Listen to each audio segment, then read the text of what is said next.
YouTube. And the 15th of July, that's the 7th month of the year 2021. Now what we I see mu ensembeng enedi akotene ewo yamanyo sem se Ohene Gyan. Some say ne won sunsuan so emayen I was say di hu abobo ne yehwe saa ensem no sunsuan so ewo edemayen. Ye kire ya dwen ewo dwumadie so. Ye bisa asem ewo dwumadie so na eboa ama ye democracy ana kabinamin kabi chewadwen na menche madwen na eboa ema eko eye nanim kakra. Now what His Excellency the Vice President of the Republic, Alhaji Dr. Mahmoud Bawumia, will launch their friend digital platform. Eno ensusuya ban tumpo ene sebeboa na ban sika sebno etimi atoto ye etrese. There's going to be one big platform. Eba se sa portal no so se pese ye ne aban sika sebne kitahudie bia ibetimi akoho na yakodi sa nkitaho no ebeboa ama etimi aye empempem so anaze aye easy say yebe access sa platform no sa enso so ene betimi aboa it will be so convenient to us yet at the comfort of your office or at your home you can transact business was our platform no so sabiem so ene be simplify payments ama public service ene matimi akoye. It will also inject transparency and accountability into the system.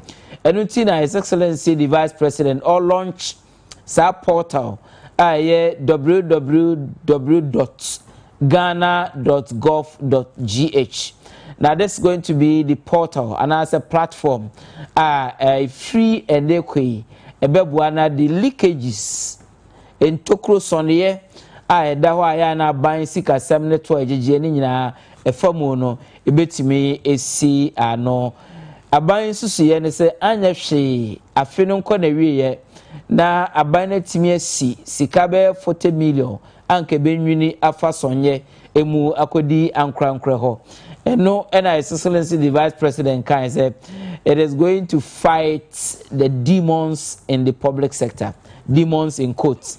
I'm sorry, we are Ohene Gyan sika. So you can make payments for government services with Momo, bank cards, Ghana GHQR code and related, portals and as a platform. So government businesses are simple.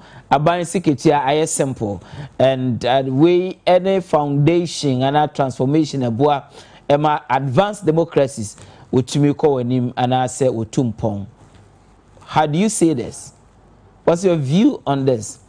And you bring a democracy punch Jumadie or Kessben television be informal no say free there kwe opese we enkita wodie bia na asa open inquiries na bibia go to www.ghana.gov.gh and you are good to go.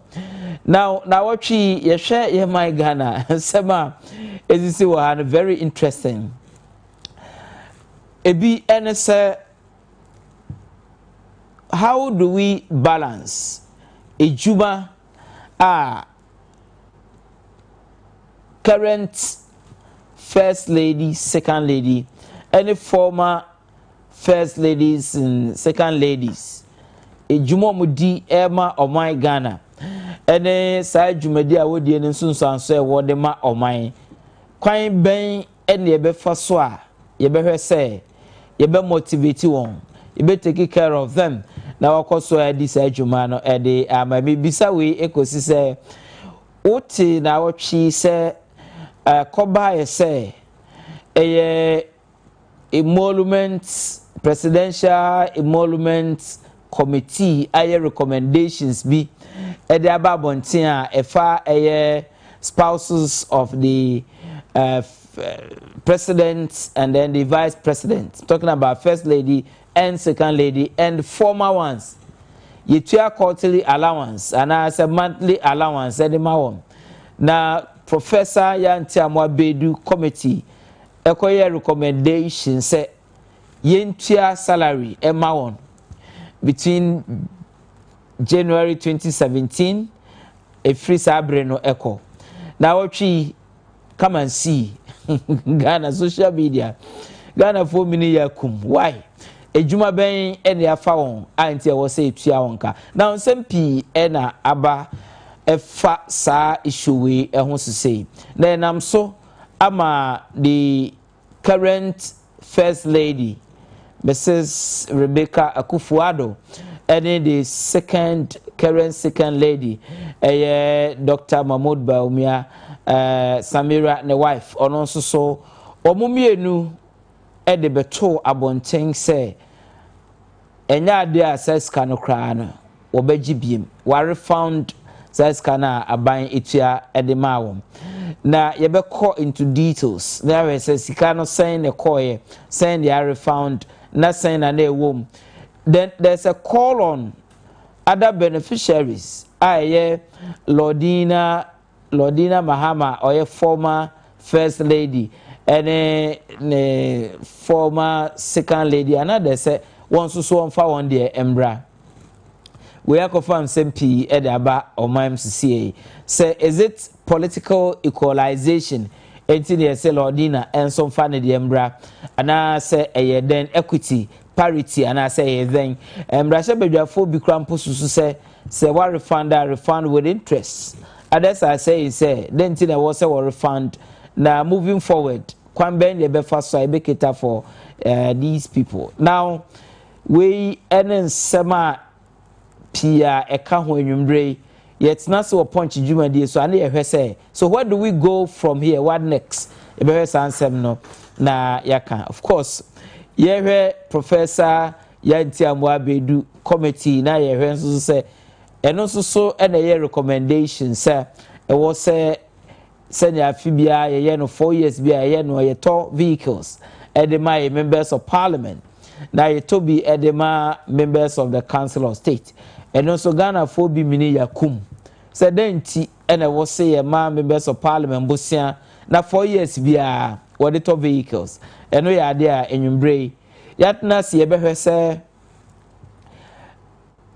eye motion honorable Okujeto Abrakwa ene honorable Patrick Abuama e de call embrasha bedwam say enka embrasha bedwafo kwan reject sa loan na ye de ma won na aban provide vehicles e ma won no ene ho nsem sen e na ekowie parliament ajatum as see ma won sa loan no quantum anasika sen e na ekomo dodo sen e na members of parliament any members of the council of state wo betua sen e na aban etua waiver ben and the application ekotom rashe bedwam se e was say the man on importation of these vehicles any related matters eba e was answer me home na ya balance with Ghana your national kitty ye wom any sunsan so a ewo edema empanyifo a ya pawn say wendi juma ema intitro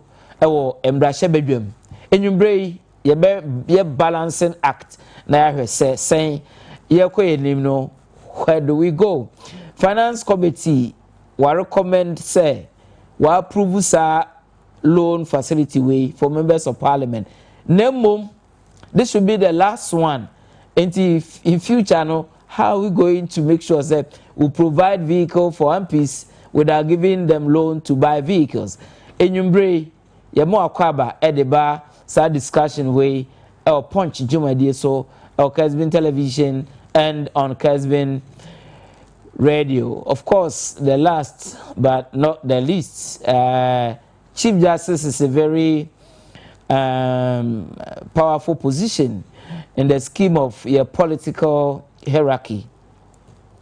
you have the president, you have the speaker of parliament, you have the chief justice.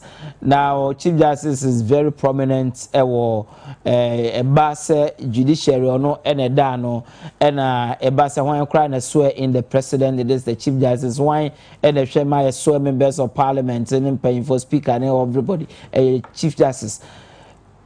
Now what she and Sama a buyer ye beka kakra and say a then the see ya a ma client a year petition editor and a lawyer and so respond to that petition now or kobo chief justice then a year allegations be or sit the client and I can't afford chief justice one and among ben and a chief justice said denies a sadie no and see what be biada na among ben a chief justice and I'm the judicial secretary so what to e da fa sa aseme ho Ghana for bi Tito Johnson Asedun Ketia our general secretary of the NDC no say chief justice and step aside and as on resign whilst as our investigation e koso e no nyina so no e wo hen enyumbre e wo punch jumadie e wo Kessben television on Kessben radio. You also watch us live on Facebook. We are also live on YouTube. Ibedi sansemi ho ekita ho na wadwenkyerɛ unsusuye ene wasem bisa send edeba ewo number na ho ewo screen so a na yakenkan amawiase afana nyina ensoso ate bidin ede Ohene Gyan lawyer. Thank you and I'll say thank you too. Enwumbre mene opinyi aye freno Opinion George upon and eshe jumadie ya se enche kra na ehwe ni mu se lawyer safu duku enso so ebeba be ka yensa na ye jumadie na so ana no but se mema opinion akwaba na yenhwe se sanse misen na ye eka no bisa George upon memo akwaba. Yeah, I mean, the point is the presiding member, Kwabri East Municipal Assembly. That is so. One who aspires to be the MC for the area. We are hoping to find favor with President. Okay, so the side discussions, but of course, maybe some question way if or issue be or why you can send me a message. It's a direct question na me bisa wa wo hwe me enyumbre wa wo tie me enyumbre edenti na Ghana for bi complain say Minister of Education Honorable Yawaduchum okobra shebedwema wo yi nsema na ode atudwa say Ghana se wo hwa sika ya se no ana se sika ya spend e procure ana se e top pass questions marking scheme and chief examiner's comments and a report and there my final year students okay kaboma over 68.5 million Ghana cedis 2020-2021 and then in Ghana for the parents of anoma of asenum and beneficiaries yenuanom our school na beneficial. Why are we complaining? Is it the case say yempesa ban no person boa education no person kra no ye dache DNT oboa na ya pe sa past questions pasto no pass questions their friend Pasco Abraham ye school no na ye dia boa kra. Why are we complaining? Is it because of sikano ne kase? And I see a few say one here, and I said, send me a message on this issue. Now I share discussion. I was an alternative bank, and I yes. For me, I think it is helping. But what do you think? Now of course, is Ghana. But me shall say with this issue. Just a comment on this issue. I don't want to say Ghana for be complaining about this issue. Because no, but what is our because said the Omampani for the can emrebi. Or say Ghana for ye ni madi biabo. Name Adia no emudi de aya. We know the price of everything, but we don't check the value. Education, as it is, it's a gamut of activities. Nema be in a kabu money education. Education is not one-off event. What na classroom ni achira wade no asora kofi. There are so many things that come to play. And nema be in a kabu mo education ye quality na solid. Minim obia obetimi aka achira me say ne ba eco school wonya good grace. Ubetimi enya 1 out of 1,000. Some ye won krabi wo wiase amobo omo the IQ level is exceptional. And nyame na de chewa mo. Those people are there. Okay. But on average student answer na ubetimi I perform well no enya good grace at Obeko University. Now even if when you get to even university, who told you past question is not relevant in the academic system? Na better pass it. Question bia obeko exam room eda ho bia no enye novel exam na no teacher na to pai na o hye sa question no e bia o pencil no this guys no waye ni bibi e bia facts no asesa na kakra no wa kire enti eno se wo kona question no not necessarily say you are going to meet the same question. And it is possible to meet the same question because examiner no share question bi wo me de aba and crowding intimi pass it, then he makes examiner's report and attach to it na nka me hwe XYZ from the students or can say ya mani say or tire we ya mani say or tire we ya mani say and crowding intimi. So the teachers must advert their minds to this aspect of it. Na omo ahwe na omo de akire nkura no enti wo ko. Now you're fortunate student as it is examiner need to repeat the same question and see if the teachers are teaching what they have told them to do. So like what can say what can teachers. So the arguments say instead of say you procure about 568,755 copies. There are more students behavior no. And then the end kakra bi farmer teachers watch them crana there now won't use a scheme no. And it's actually examiner's report and check crana there. Lawyer, it is as well saying say and got textbook grammar teachers and quant textbooks. Okay. Then come find children crana. Okay. That is not feasible. As a crana so enyane de okofia watchim. During my time, book na course and manage ho pa in SS economics. Not because it was anything, but because I don't know my own book. Okay. So I did perform well at economics. Book course and me you know those days you know e buy no na poto and the consume your test is here be pass. Oh accounts and na me very good at least me ma formula be about national income say oh say it's average GDP no hwan is our gross domestic propensity to consume the marginal propensity to spend over to and normally they say we do university and near elastic and inelastic demand curves and hwan is animal no enti you see eboama akra no uhunu de o expect question no ubehun say question na ye dey at one this is the standard e kwa fa so set question ni topic bia so relevant for the students. Very relevant. Very relevant. Say obi catch them say past question ya. Opa omusa omo give us. So what then to Ghana for complaining? Is it because of the quantum that we heard for the first time say say and you should ato. And na sabe enipa ya no so obi wo sabe amu ebi a wote central market di ni bia na oka bia enhame because he might not know. Okay. But you will see people are beneficiaries of past questions. Obi anywhere or call any institution with be SSC, be universities, whatever institution, say a year professional courses, a year wine. When you pass question, I'll wait me a pass. Okay. How would you pass? You will see the questions and see how the examiners set questions on those topics. Okay, so the amount you're seeing, the 33.6 million, no. For 2020 and for 2021 no we talking about 446,954 okay so yes it depends on question and game is answer is it idea and crown echo na omo pass ya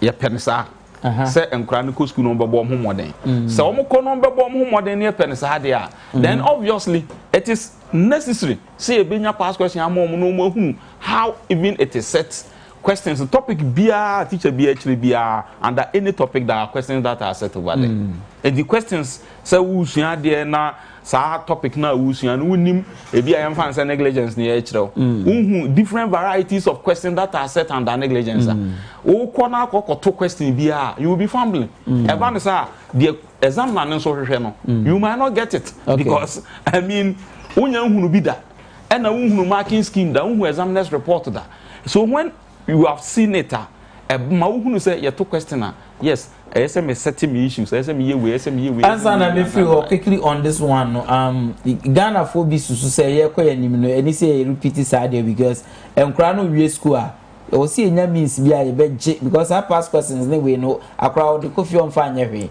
o see retrieve ne de ma wona wo achi so that year na omo we anim no we only do say year no kwa de in addition na attack some of us suggest say put your government website baby you bet maybe a GS for website na and get all right now people can download and moving forward how do you recommend that is this and only on my nkomodie no say ye koye anim no ade we ye hu say bebo aye na emum ne board ne ye mfa kwan bi so ma ne bo emra fe say we are talking about the cost not relevance anymore and it is a cost ne there and me no mo ya adwen say ya to right no for the first year yenya we ni nyina there we can keep that one going forward we can liaise with WAEC then we buy the right from WAEC say year bia mo be bia no monfa buy so if say message kingdom bushop so no be supply am ade no so akra na okotwere no with the advent of free SHS and amana free go tiaka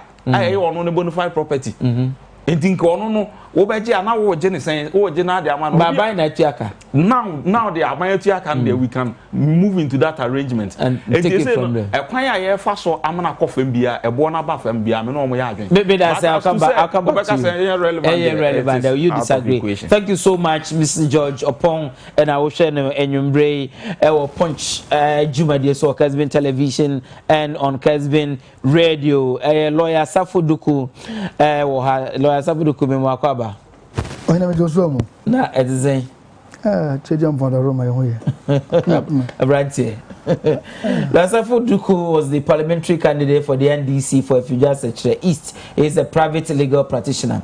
Now quickly on this one me say Pasco for students any amount about in GS justify why I was here spend that money say be I am crying betcha some Ghanaians are complaining. Where do you stand? What's your view on this issue? Well, as a teacher, no, this is a taking keen interest. That was an issue. No.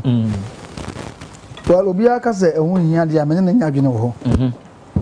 Nembo, a quiet fast a G, any Sikasama appear, and I'm for GD say in this modern era. And Godai computer be a part of their studies. Na yeswa ngata kese se dese e come on the visa ngedo bia se nkatra hono kra ngene no nka etimi website bia se GSU so IQ na obi anya access to sa past questions here ehia se be carry books akese nya kotwa sika juju de sa ama atimi adreni o man no yina ni say e woni ma bebre hia pa say this kind eko imagine you say looking at the amount involved no nanka ehia say etimi eko yes hard copies no abekwa yes promote computer system in this era intimi future hono de moving forward you say yes mistake ni bi say it is a contract ko mo bi say onko print books we no so be good school kura na chere kura na so aye bibi o nti sa ne ma na wo mu na mjiri say ese hwe ne film na nkra na atimi ko website e ko search hu de how about nkra wo sabi nkra say I want access to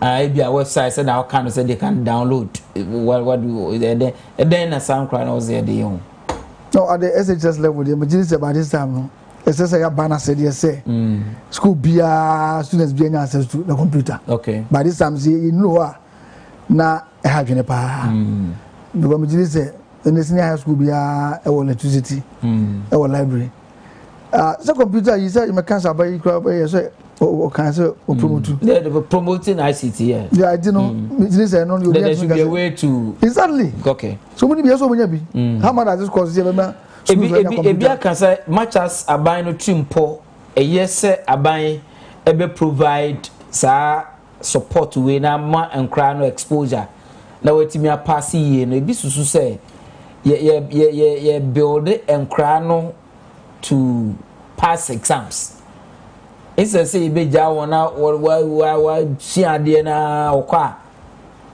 no akotro pass na pass instead of say we no e guide na mane hu say we kra maka o fa no pass no atwa good na woko san kra no ye build on sa emboa o man future what do you say to this eno ye e fa ba bia na me giri say e do ha kakra e bre sa abaya ne suade hu listen say wo hwe e bra e baaye ene nsema na akoso ndi asade ne baaye ena nkora no ankasa no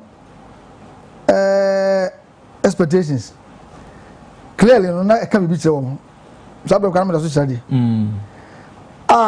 you need to say as a student there eso no ankra akasa pen kwa professor nya past questions na complaints about free just first batch of you know we train so we na yaka om time ho asem so bre kro om di suade ni so e bi so covid ya bebom abanu so say no prove what them say enkra be pass sabre no aso na questions no buy na buy no say ni na kwa na buy o you selected subjects be okay and also na ye key so for course subjects there English language mathematics integrated science no na ye buy no say so bia hun say any aba no wo adwene bi o person kra no pass ne ka say ya nka say ya de e ho na manfo bi no erezi say any na say abayi kan bi hyen kodan ifa kra no kra so no so ka man kra no so de o mo regina so ko hye mo oni jan the teacher ni bia ni so adunu say na kra be pass no pass well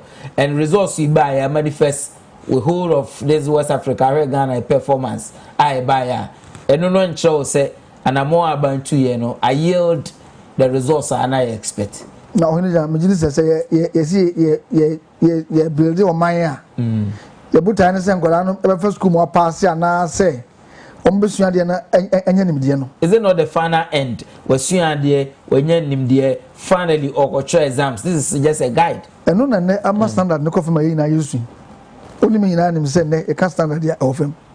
It's answer. Can I know it's no? Well, now just say emotion idea pa and anyhow. As a BBA is movie and go down. Okay. It's a passing of examination, no. And I've been doing Quran to them. I say no, can say. Invest baby grant and the project of grass and it's going to be. It's that you may wait and a man for a complaint says how it waste have a count there. That's any standard now. Say we are spoon feeding the show. I'm papa. But that's lawyer Safuduku teachers. Once a teacher, always a teacher. Me, I love teaching. I'm sure say I also have to go. I love teaching. Okay, so we are parents and now we a teacher and now we are sharing in Brea with you. What's your view on this? Osha screen is a number or Makase frame. Send me a message. That you can kind of show on this because it's a national issue. Not only for today but for future generation. Anyhow, and since now back to the issue. And the issues now is ska. Now next issue about spouses of your president. Any vice president, any bruhaha, and I say Sema Abba, I am so am a refund in Nema Abam Enyumbre. We are coming to that issue to look at it now. Share the way forward, and also so I didn't share what said beside Susiano. It is saying, say Professor Ya Intiamwa Bedu, and I say Bedu, the committee on the emolument of Article 71 of his holders. Any recommendations by na akofa sa ansemi abasisi akopi ewo Supreme Court, but na wochi aspect I discuss pa na say na Ghana fo bi susu say allowance a woni problem, salary no, amount na e kom no reasonable a one problem SOP no. And I'm sure my one our beneficiaries no inform you current president any current vice president one spouses were returning scanner to chest. Now let's look at this issue. Sir Faribad free here is it because of say Ghana for say any scanty near complaining and I say not justifiable say it be too sana mo me say free a judge upon change on this issue. Because lawyer I'm say and seminal a buy ashase no yenu anoma wa ndisi na de propaganda ma asem no nkasa na wohunu na anim ye afi na am say asem na anim bi eye but civil society individuals and organizations the raise issue yeah was civil societies ye nyina wo kromo yeah was civil societies bebre obia wo na affiliation yeah wo civil societies almost to aba and almost wo mo interest more person. That's fine. We don't have problem with anybody. But the problem we have to do with NSC, Assembly NSC, Assembly Naba. Assembly nyina say ye Ghana mamranche she NSC ebrebi so a o mampani nyi badwakuo bi na mo nkotena se na o monwene apade ehu sika a ye de mampanifo bi a ewo man mu a ya bobodin ewo ya mamra no se ye nye wo mo apade ehu sika ho ntotoye. So it is not out of place to form that committee. Okay. It is our committee, president, a deep constitution anuni, so I'm going to juma. Opa wa mu wi, no mo koye juma ni wi a. Said the Ghana ya mambra no ya hye na fa no. Say checks and balances bem. Ti say they come representatives of the people, aye parliament, aye ato aba yi wo mo no. Ye mfa nkomo wo mo. Na wo mo nhwem, wo mo consider. Na wo mo approve the committee ne ye na. No wi a ansa na president enye tumi etimi de adidwuma sanhye we nyina na akoso a professor Ntiamwa committee adidwuma na wie owie ode akoma parliament fo aye ya to aba ma wo mo kan bi ne de na nka MPP overwhelming majority nti eno no ansem bi ko ho no a na say bi asabi o pene o mpino na so wo mo no pede a o metimi atwi afam enei ye o parliament a say a design of God say a design of Ghanaians who your parliament a 50-50. We are MPP is only lucky to have somebody or sympathizer of MPP or independent candidate that has given MPP a slim majority. And when you go to the committee level, so the same parent is at the committee level. Abibia or Muyebia. At the NSC committee didn't report about. And the more representatives are yade Adiana Bremon. Eho enam betimi aka se da bi ade we de yanyintum ade we de agitum enti se mo mo akwaje atum that is your working document mo she president say papa konde ko tua wo yere ka x amount of money na tua ne second lady nso ka y amount of money enti wo a wokoye nhehye na wo de bre no no enna se Ghana fo mpo ka se eno de yempene so a that is so it is within our domain Ghana fo no ye nso ye wo bi eka emane yeyi eno de nka asem bia ni ho na wona woye parliamentarians na won kwotena ase ekwaje the so called professor Ntiamwa committee's report no tumu no won na abegina bontin bom kunkunku za adan a won ntia ase say president de ekutia na yereka na president what won go tia na yereka da be these allowances are obia presidential spouse bia give from se Ghana ba wi ase obia gibia allowances ya wo ma gibia na se yesi yatiko apaya se Ghana for se edin a yede ato sika yede mo no so no ene yempe ana se sika na yede mo ne yempe no so which one are we complaining of? No some people are saying say salary a legal definition, so we cannot purport to pay salary when we have not employed people to pay them salary. But if you are giving them allowance, is it no money you are giving to the person? Okay, tomorrow I will come to lawyer, give me 10,000 cedis as gift. You can give it to me as allowance, you can give it to me as salary. Whichever you term it, you are giving me 10,000. But there are the legal implications. The legal implication is what I'm miska.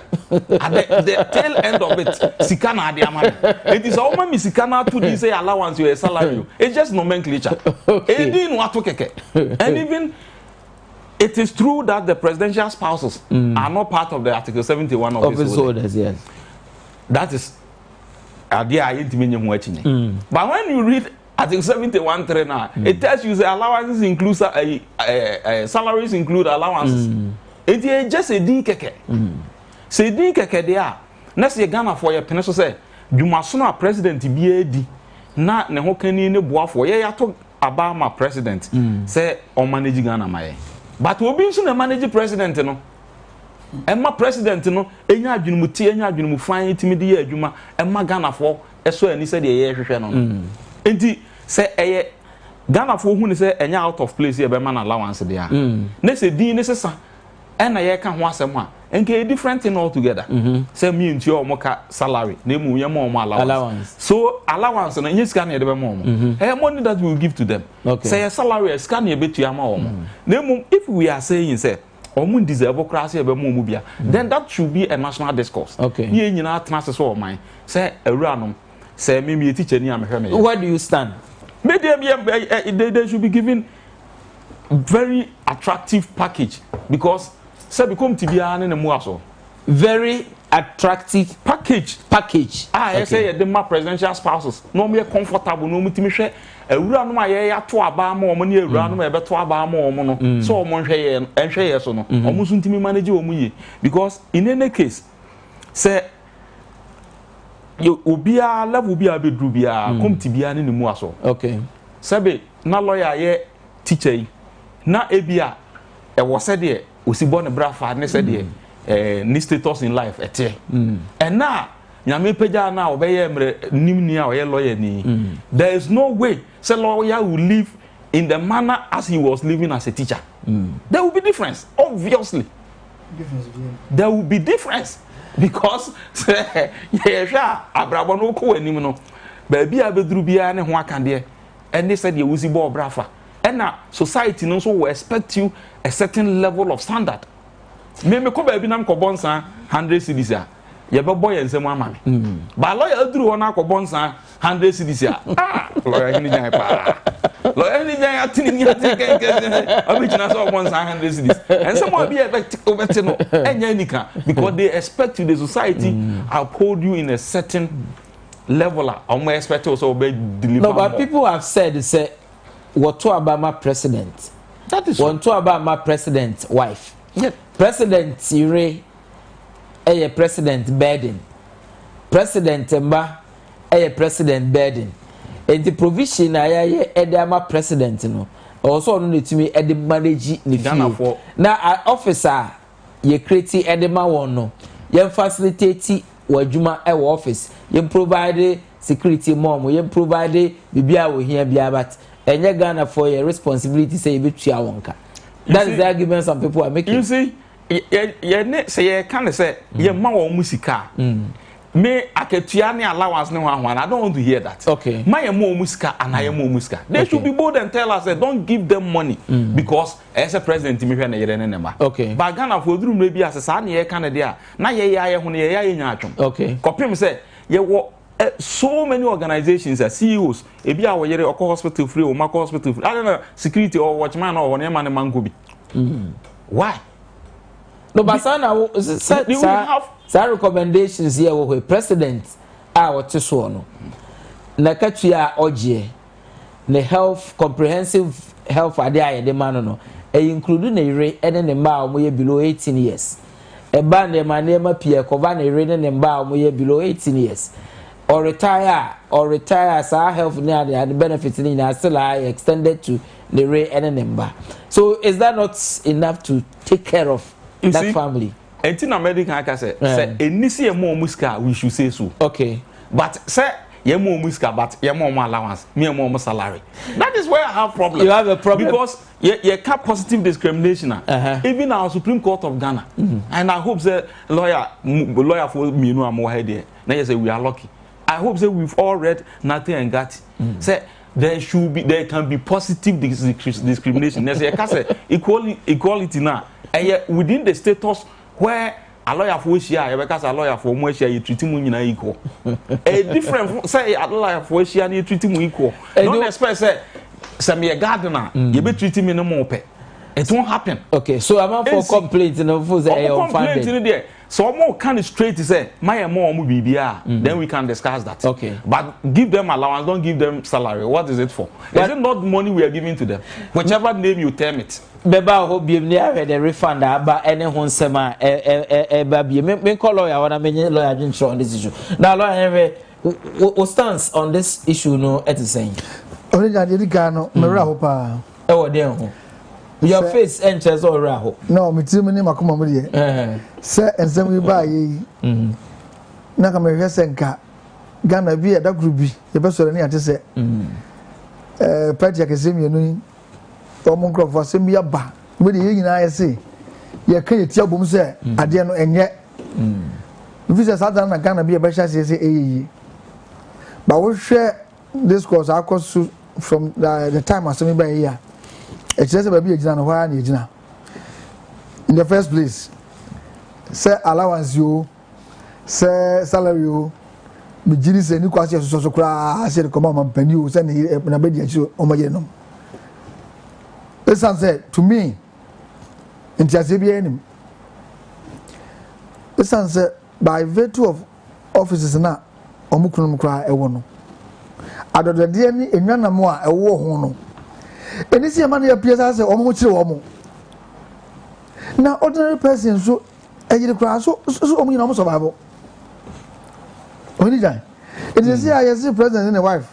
On the bomb to them, dear, see a pretty woman. Now, police commander or son of pa, it could be a domain, judges, almost on a pa, a quota. You can see a candia. And you go be a did muscle could the boy of mine. It is half for no medium, so much to move. It's the emperor be one.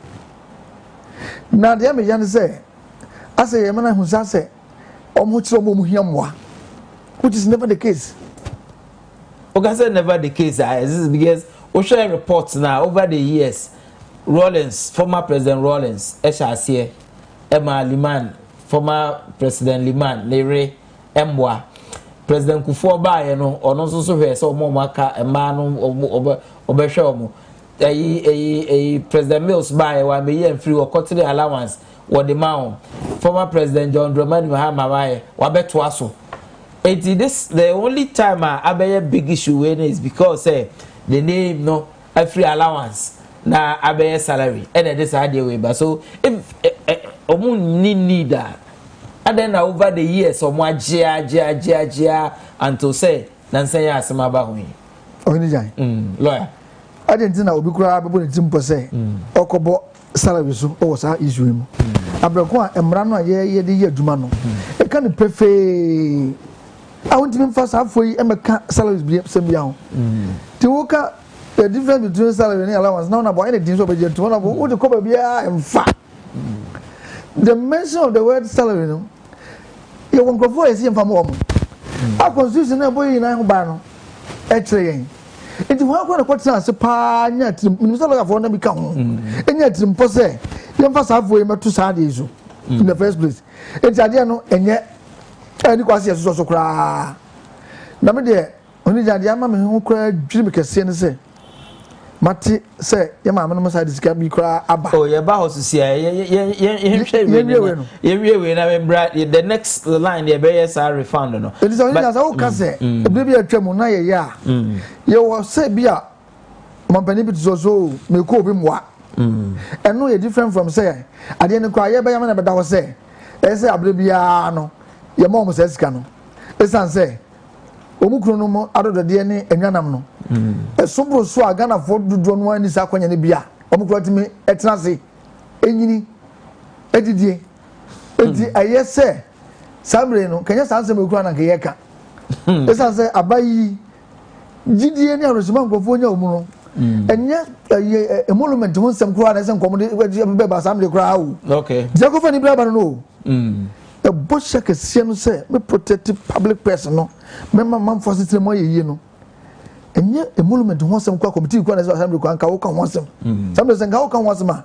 May a committee this year, what Tansia say, you bring hang, and they must say, a month for bread. Nesse de biano ye pejamo. No, but by law no can committee no do you cannot revise obi salary to any detriment. So how can they review no how can they review it downwards ebe to their detriment unless say ebi omo are ready say omo be sacrifice bibi there how are you going to revise the last NDC regime no and they say appointees na to omo so more than 10% omo ankasa voluntary obisu ntimi kan say me call for say promise e man call for no yantimi omanfo osu the general despondency na no odinti no yesu ni bi omanfo hu say yenso yadwuno omo entiminziana no but the ministers omo for so many years omo nyoma katuada they donated to church president and the vice omo embre mu ye they donated their half of their salaries to church officially they are paid ye twa omoka ananoboa omo omanfo hu say ye yakatwa ye say ye na kana fo mu say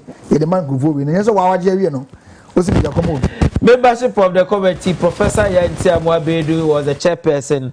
Honorable Abraham Osei Edu was a member, former member of parliament. Dr. Edward Kwapong was a member. Dr. Eric Odrusai was a member. Mrs. Stella Hannah Segbawu was a member. Dr. Kwabrenya Otu was a consultant, and Ms. Acha Frey Ahin was the secretary to the committee. Omo di Ghana ko yamo pa. Why? Say ebutimi ko hwe say de omanfo esu apenidie na say de say omo de abai ya wo pese ye dwuma oman mu no betimi ka say omo ngi Ghana fo me ba hosisi amenko eyi honorable ho na yenhwe say the refund na abasisi now following from there Ghana phobia aka grofo bi e de court say we are cases mienu na pende I anticipate say maybe they will consolidate it na be one case e o Supreme Court or no mahwe but answer na no the ayekoso ya enti ama first lady Mrs. Rebecca Akufo-Addo also since 2015 she's been doing service to Oman Ghana. Only the Nejumadi a did the boa Ghana over the period, you know, or Ghana.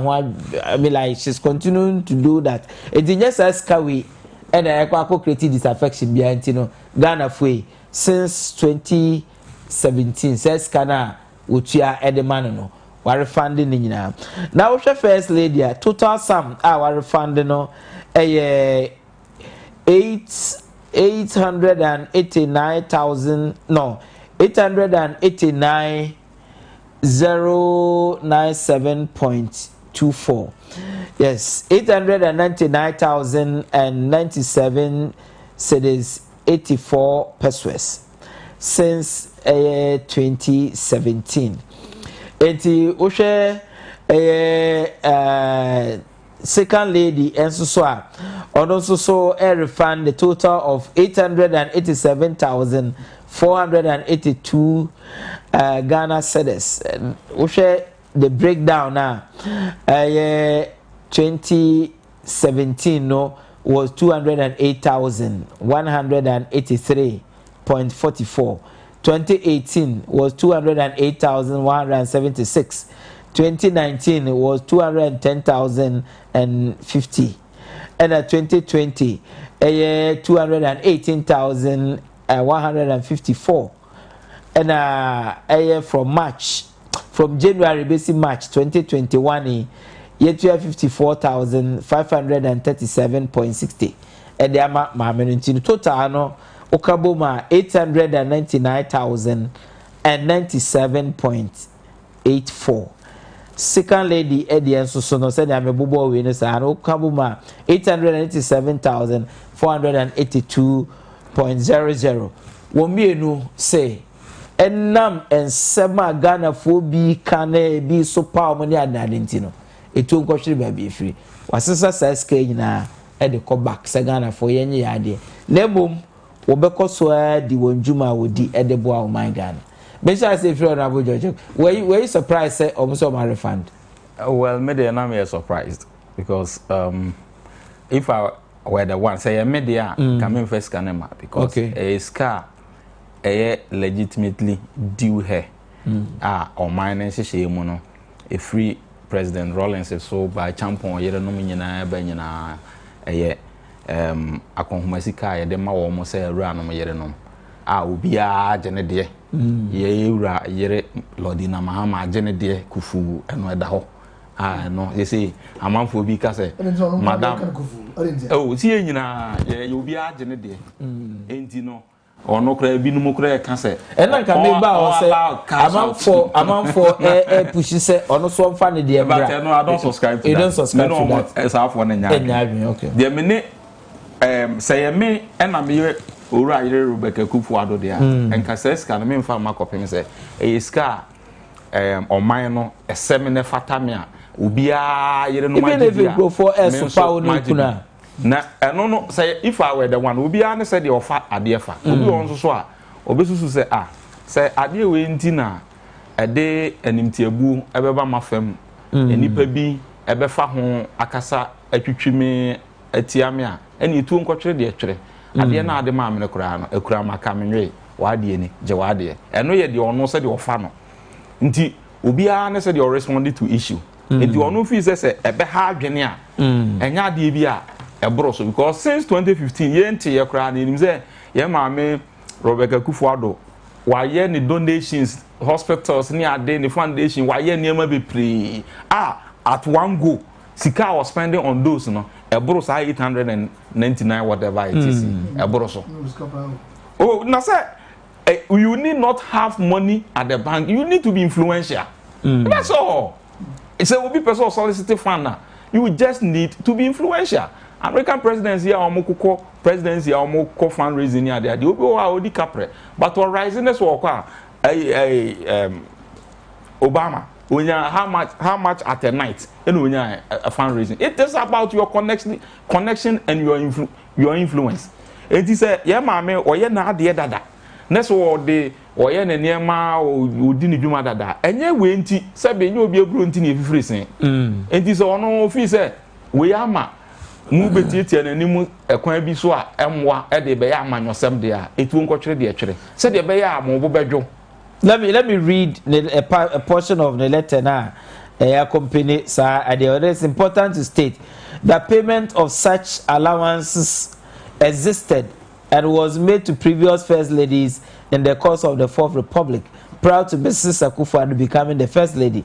Mrs. Akufo-Addo did not request to be paid any allowance. She only received that which existed and attached to her status, albeit informally.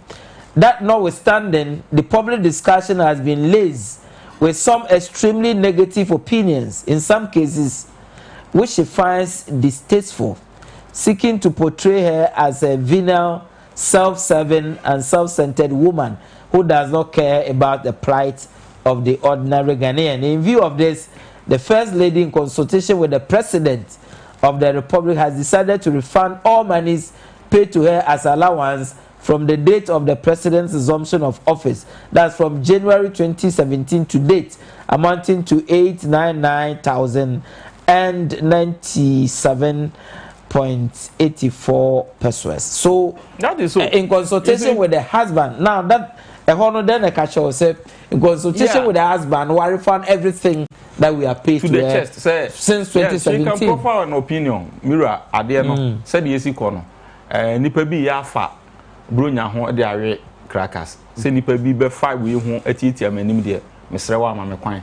The same thing that the second lady and so in consultation with the vice president also so refund the mama fa ema wo na abodwe mra said e be ya mo adwuma amoye no obenya asomdwe na mo de aye. That is perfect decision or mo take to them. That is fine. By since ye hwe Ghana said ye si ye niema ne ye nsem fa no asemi by na asif say obia ewura no meyere no obia kra nya bi da na maami ne de na be sha ase na ne kunu be that committee report no so the woman did not cause the committee's work to be done. A constitution that caused the work to be done. Constitution and so ye twere no nya maami ne twere nti Ghana fo yen hye say emolument committee entrance no mo fan koma parliament no so honorable tie wo to abayi parliamentarian wo si wanan me so me to maba eyi me dia won so si manan e die na si wo mo ho kwan sa de we si na ne ye mpene so So moving forward, you know, moving forward, there should be national dialogue. Okay, we should dialogue on this issue. On this issue, who say, Obi beye omampani yera.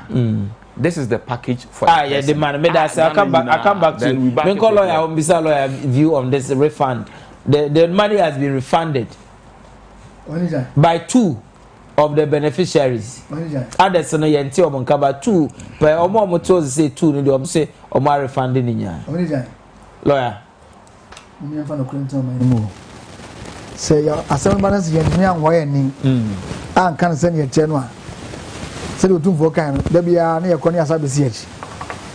Ade a ye ma ma ye pa sisia no. Sabi omo ka se dia Ghana fo pa e wo kwan ben so na wo mo ye Ghana fo bonia kesie pa bi sida esan se en mo nyama Ghana fo dia share mo 2016 wo hwe ahombrasia no mo di ku fa so mo no mo kronom ese Ghana fo e ma Ghana fo nya mo ho abrasemu ni gidie se ampa ye ko no e mamu eni mu kronom na mo medi anim na mo share bo se e di ahombrasia eni obuo ni oduo besom Ghana fo no na ye ma meet me Ghana fo nim e ka se musika bi amodi amame mo nyemo ade a sabi e ka se tia pa na nka omunye in the midst of the other Ghana fo bi kan nka omunye den sa wasi obi akaseti ano nti say kaseti a saman for so omu hia musika e no de omu ade akomo obi an kan so refund allowance bi ada you see the word salary na to muti so no emra na makwai ti ndi Ghana for se dani se munyi musika na yemfa ne say anna na say ani die ni enu munyam se mo ye first lady second lady no enu obotenya Ghana for back. Nse no Ghana for nka wan. Enti e ka Ghana for abo mo no bi ni allowance ya so e ja che nti mo dey refund am nti ye ne ade. So why then were we complaining? If your worker is saying we are complaining. Yeah, political discourse nti wo so nti bi da. Nika mama yire no e di ko te Ghana agora. Ohene Gyan. So we see you boni dia kasam asam so mo kan e legitimate. Eti Ghana amam omre kunni constitution say some people were threatening to go on demonstration against them. It's a woman to be the pie. You to me Ghana for him say, no, say, I cry a memory mono, honorable say, no mamma pa. Say, O papa cry shoes to go to Mamma said, what are you? And I moved Yarian sorry. Not a group be. Who could just come in on Mrs. Coway? A Nimra come from our say, any. School fees be out here second school dia jowade ma trouble Ohene Gyan ene kaseti a e di na ka omunya den se di omun kwa chopa kase pa form na mu fem na me bi se Ghana for eso pa omun no ka wonye na so ba ye politician say wo say ye bo wachinte wonti bi da e wo pani le se nka mama ni se nka omu gugura wo Ghana say ye bo wachinte na say ye kan se ma fa kwam obi an kaseti ano manti da so obi akaseti ano so obi so voice be just obi kwa akaseti ano pa omientie almost see ade amodi ko de nyam na kwan e do hwe rate amafo afale any petitions ya no mo kan say ade na mo ye na mo do na nyam na kwan in fact anybody do no akura de allowance ne de omo ni bibia tia na meboa including opposition for na bo kase omo so de bia so omo age from 2017 to now no committee by virtue of committee no report no dinner that's no air salary. It's in papa. Then I mean, so they have refund between 2017 to 2020. It's just say, because no, they don't control public person. It's when a demand more salaries. And when I advise almost say, Mundu can go to Yaskaway. Now, more air tickets in my car, Momunja. Unuka bono, omo. I want for say Lordina and Father the Emra. Lordina no beer, you beer for Scabia, man, be a fan, you'll be an can refund be a wasm. Or from man, never much, or no be an escapia. Wabasum, and say, and you might be Jadodiaka, and Okono be, and what's in fear, general. It is will be when you see us over fund, I wasm. Okay. In fact, first lady, second lady, young, someone from this Kakramra. Tell your boy and dear. Umoka said you're gonna for pie, just so my sergeant, no, me real cool.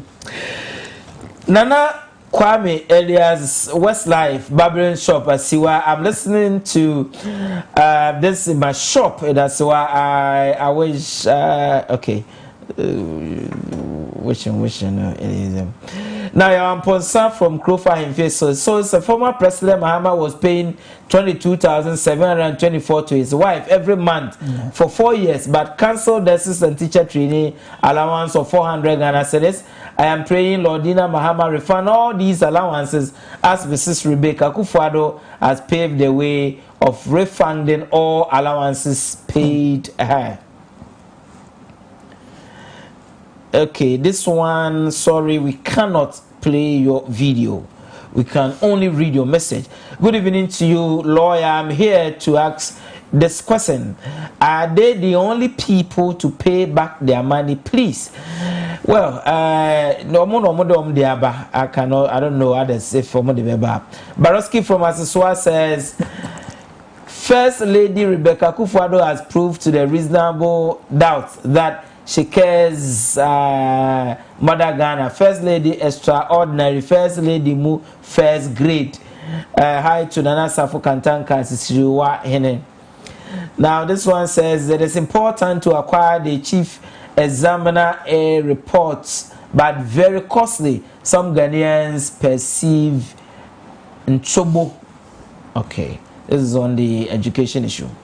Lawyer, the man in his studio will justify the profligacy by the education minister is visited for a government position. That is why teachers and GS officials' responsibility allowance have not been paid for more than 14 months. The minister does not see the anger within the teaching fraternity. Kwabena Chrebe and Pabing Sinyane sends us this message. Now this one says, good evening to you, lawyer. I'm proud of my first lady. She tells me that she is a typical Ghanaian. Those who are not typical Ghanaians, they don't want to return the money. By regards to Honorable Charles Nkamba, incoming MC for Kintampo North, Kwajo Sumala Kintampo North sends us this message. This one says, is it too late to buy the past question? Well, the past question, the government is providing it for free of charge for the students. Good evening to you, Ohene. So, when did Okujato realize that the car loan is now irrelevant? Okay, we'll come to that issue, but let me read your message because I may not come back to it. Whilst he has enjoyed 2 terms already, greetings to my eloquent and intelligent presiding member, Honorable Bruce, writing from Kwabre East. We'll come to this MP's car loan soon. Your pundit is talking like education started last year. Past question is very important, but the government using taxpayers' money to buy those books is the problem. So now parents can buy it for their what? When we all went to school and bought our own books because we knew the importance of education. Waste money on past questions when you can't increase salaries for teachers. Asemo Ghana from Francis Jiso. Now this one says Daku Collins Akodoba aka Wayosi Techimanov sending us this message. Says good evening to you, lawyer Dr. Ayao Aduchum has done marvelously. In fact, the past questions for our final students is very good initiative. Without exaggeration, Nana Akufo-Addo is the most caring president for the future generation. Let's all be honest. The past question of final year is must. Better than buying cars for slave queens and rearing of guinea fowls. The guilty are always the most innocent, and this is to change for the better. Greetings to Ado Donko Ebersing, Regional Communications Director, Bono East Region. Dr. Collins sending us this message. This one says, good evening to you, my mentor. Greetings to you and lawyer Safu Duko. With the students issue, they must be learning for better country. Thank you. Honorable George Osayasmani sends us this message. This one says, I greet you, Ohene. Please, I'm a teacher, and I always said that NDC people are always hypocrite because they always buy past questions for their kids at home. But if government uses oil money to buy it for Ghanaian children, then it's misplaced priority. Yet ex gratia is good. Indeed, animal farm indeed. Okay. Now this one says Billy Bones. Well, I love your name, Billy Bones from Afon Kwanta. Best of all, civilian show. Nyamin Shao Papa. General Secretary of the NDC is not serious at all. Must give us a break. Regards to man of God, Reverend Francis Samuel Jima, St. Paul's Catholic Church, Macomb. Okay, this one says, good evening to you, lawyer, and your panel. I think the procurement of the past question for the final year students by GS is in order by serving as a guide and also prepare them for the exams. There could be either alternative to reduce the cost by introducing websites whereby the students can access this themselves. Investing in education sector such as this is far better than payment of judgment debt. Patrick Breman Sikuma sends us this one says teacher Kujo Tepa Ejina Suso, God bless the First Lady of the land, Mrs. Rebecca Kufuado, for the magnanimous decision. Now let's see if Mrs. Lordina Mahama will also refund all the monies she has received. The secret agenda of the NDC to always cause tension and make the country ungovernable will backfire. Happy birthday to my dad, Mr. Pierre Jordan of Tepa and Suso. This one's coming from wow. Well, Prince from Techiman. Let's see if I can read. This one is teasy, so okay, let me see what I can do. Good evening to you, lawyer Ohene Gyan. Why should the government spend such amount of past questions after giving them everything? The worst aspect is that the government spent huge amount on the same past questions last year. After exams, the students sent the books home. Why can't we collect them back after their exam? So we will keep buying past questions for them every year. Teachers in primary schools don't have textbooks after curriculum was changed almost 2 years now. Competition grounds hardly come nowadays, but all that the president think about is SHS. Those in SHS eat free, but those in JHS are not fed. Is it because Nana initiated free SHS? Hence his reason for pampering them. Is Ghanaian problem all about free SHS? I am very sad as a basic school teacher. Prince Techiman sends us this one. This one says, lawyer, I support the NDC man. Presidents and their vices are not the only people who have contributed to the nation. What about our gallant farmers and teachers who taught them? As I speak, some of our children are sitting on floor without chairs. Shame to our leaders. Kwame Frimpong Duampompo sends us this one. I love the name of the town. Lawyer Ohene Gyan, lawyer Safuduku ran away from your question about the previous first and second ladies who received the same allowance. We should come again and shouldn't be hypocrite. Lawyer, thank you. Jayao Atonsu sends this one, and I'll say thank you to Jayao. This one says, the first and second ladies have done very well. Ghanaians talk too much. Brother Sami from Obuasi sends us this one, and this one is coming from John Brown from Berekum, where I used to have a friend tutor who was also called Mr. Brown. Bonsoir, monsieur. Good evening to you, lawyer. I believe providing students with past questions and also marking schemes to guide both students and teacher is in order. These past questions and marking schemes serve as guide to both the teacher and the student. The teacher will use the scheme as a direction for doing effective teaching. The student, on the other hand, will need a scheme and past question as a guide in treating similar examination questions. Maybe they should be provided early enough for the students to delve into them adequately. John Brown sends us this message from Brecom. There shouldn't be any package for them. Good evening to you. I support what the lawyer is saying. Teacher Kujo Susu says, I totally disagree with the NDC people. Why do you want the first and second lady to do again? Now that they are refunding all that they have been paid, you are shedding crocodile tears and behaving as if you want them to keep what they have already been paid.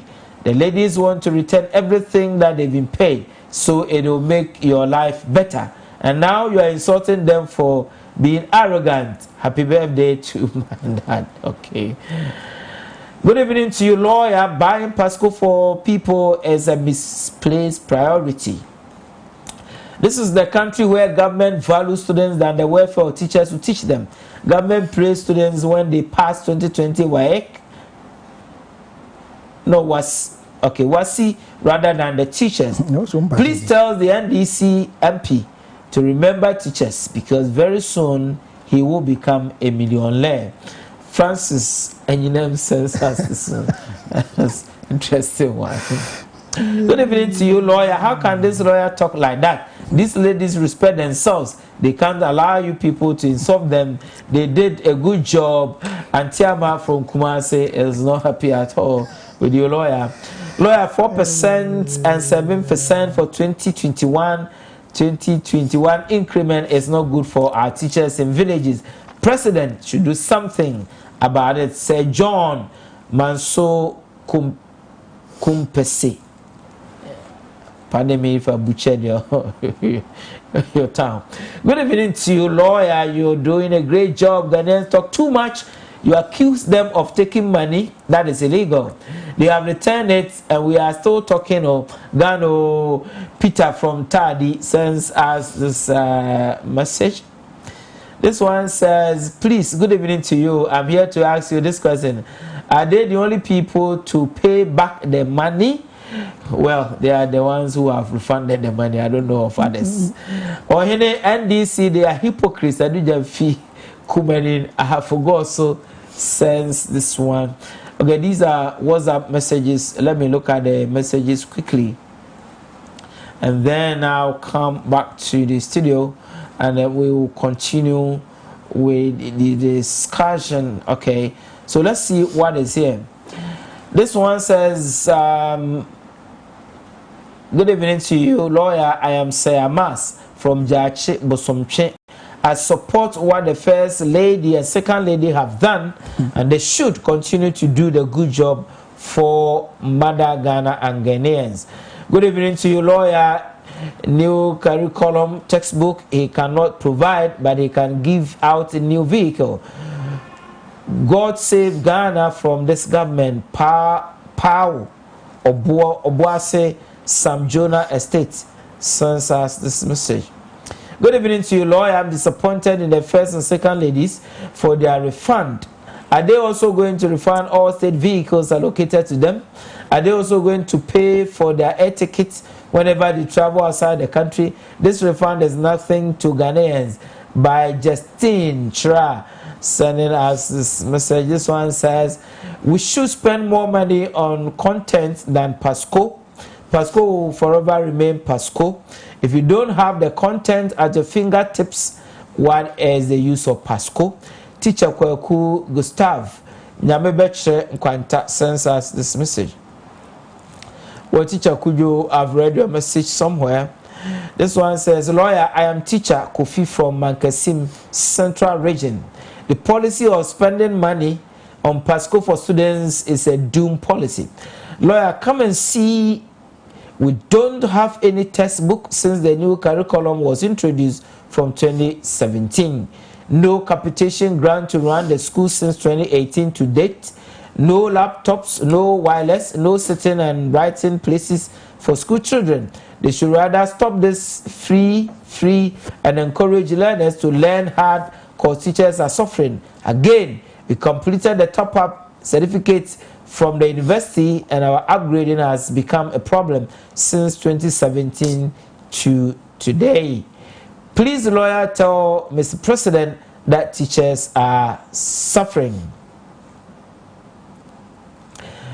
Good evening to lawyer, in fact, let's call a spade, by going through the local government structure. It's assembly member and their committee not part of it. Why these members not paid? The answer is simple. It's because of hypocrisy, selfishness, greediness, and so on. Our leaders should consider where they came from before attaining their position. They should consider the tedious work of these members. And Swabian Achim Bompata sends us this message. I'm sure you're an assemblyman or somebody down there. Okay, greetings. I am Nancy from Obuase. Please, the government past questions won't help the students in their final exams because the teachers know the much experience and how to teach the students how to pass well. Please, I completed SHS last year and we were given past questions to solve, and the similar questions will be asked in our final year. They even let our teachers want to workshop and tell them to use the past questions to teach us. Yes. So they're using their own, but the question that came in our final exam doesn't match with the past question the government gave to us, but the teachers stop with theirs came. Please imagine. Thank you, I love this show, keep it up. Punch. Okay, I guess you're comparing your situation to this year. Now this one says, good evening to you, lawyer. The spouses brouhaha is all because the national constitution needs to be reviewed to make certain situations better and also clearer. How can the CEO Cocoa Board earn twice salary of certain president, whilst an elected assembly member who does the work, tedious work, receives nothing as salary? Adams, Chifo, and Nyasi Central Region will want to know. Now this one says, please, if it comes to education, NDC should keep quiet because they cancel teacher training allowance and told teachers that even chalk we will not give you to teach our children. If you don't understand, you can go to hell. NDC, the future of this country is education. Wafaya, a confirm quanta sense as a confit nakwa. Sorry, sense as this message. Now this one says, lawyer, please, I want to ask whether there's a country in this world that gives allowances for president and vice president wives. Teacher Kujo, I read your message, I remember very well somewhere, and this one says, as Innocent from Cape Coast sending us this message. He says, hello, good evening to you, you're doing a good job. To bypass question for students is a good idea, but money involved is too big. Okay, the money palaver. This one says, examination is to test the understanding of students on the subject matter. If questions are tweaked to test the understanding and smartness of teachers, this proves how developed they are. This should not be the basis of buying past questions. We are spoon feeding students to give shortcuts without thinking to solve questions. Okay, critical thinking to solve questions is key, and we can only get this from examination question and case study. Good evening to you, lawyer. The MPP is just not putting things right.